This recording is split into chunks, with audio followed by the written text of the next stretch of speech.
Hello friends, welcome back to my channel Civil Engineering Forum. Today we are going to talk about a physical property of material, that is specific gravity.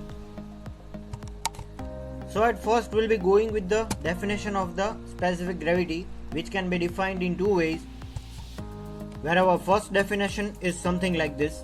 Specific gravity may be defined as the ratio of density of one material to the density of reference material, that is generally water, at 4 degrees Celsius temperature. That is the ratio of the density of material for which we need to identify specific gravity and the density of reference material. Here the reference material is generally taken as water at 4 degrees Celsius temperature because at this temperature density of water is maximum. So this is basically known as specific gravity. Now the another way of defining specific gravity is something like this. Specific gravity may be defined as the ratio of unit weight of one material to the unit weight of reference material, that is generally water, at 4 degrees Celsius temperature. So here we have replaced density with unit weight.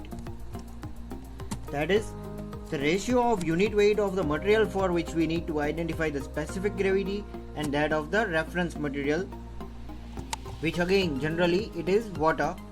This ratio is known as specific gravity. Now for example, we are considering here two different materials, which are iron and water. As we know that density of iron is much more as compared to that of water. Hence specific gravity of iron will be more than water, which is 1. And so iron will sink in water. And so we can say that for any material with specific gravity greater than 1 will always sink in water.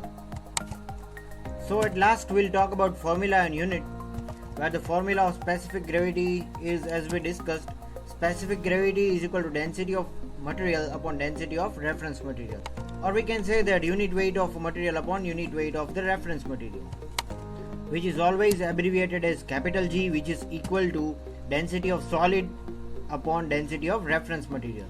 And as it is the ratio of densities, it is unitless, so it does not have any SI unit, it is constant. So guys, this was all about today's topic, specific gravity. Do wait for my next videos and thank you for watching.